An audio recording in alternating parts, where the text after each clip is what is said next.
When we've finished recording all of our information and the patient's ready to go, we would navigate back to peri-op documentation, and we might say the patient's ready for discharge now. We would navigate back onto our M pages, so our perioperative nurse. We might enter any more information that we would need to within our M page, and once we've finished, we're going to create our recovery PACU handover. We can now see all of our information pulled through into our recovery PACU handover, any background information, history, the assessment, any fluid balance, lines, drains and tubes. We can see some of our information from our recovery times have populated, and we can see all of our comments here that we've made.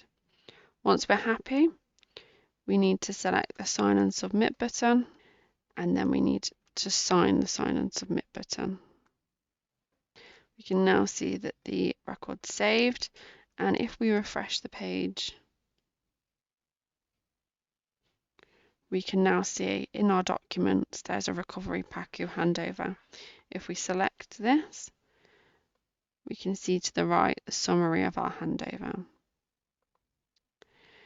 So this will be visible in documentation as well. So if we navigate to documentation, we can see that there's a recovery note type now.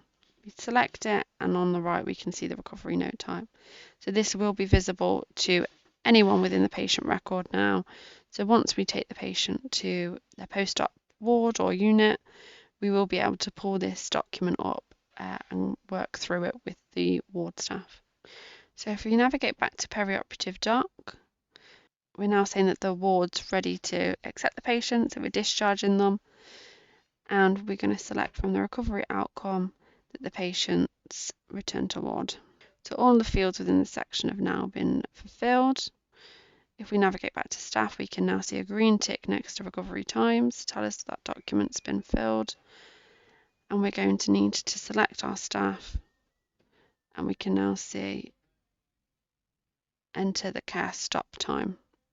We then want to hit modify, and it will complete that segment. We can now see that there are 2 green ticks within this segment. We're going to hit the finalize button. We've got our document verified, we have no deficits, would you like to finalize? And we want to say yes. And then a summary of our timestamps and our staff will appear. We now need to navigate back to assessment fluid balance. So just in summary, we've completed our M page, we've completed our recovery intraoperative documentation, and we now just need to complete our recovery departure. So recovery departure can be done when we take the patient up to the ward. We could then log on to a WOW. We can review our recovery documentation that we've completed for our M page with our nurse.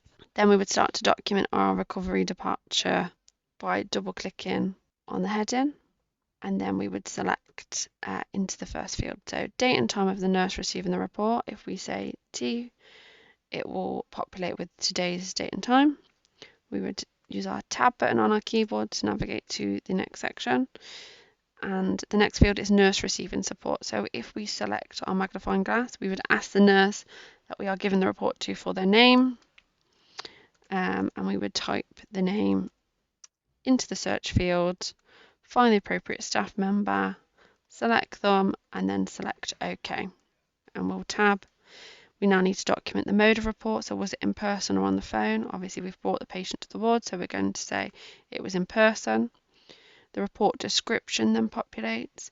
So what have we covered with the nurse?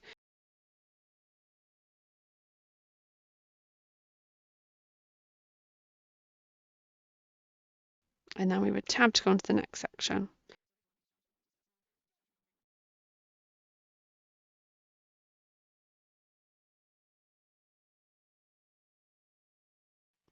Once we've completed all of the fields, again, obviously we can see this is in purple, so it's documented but not saved.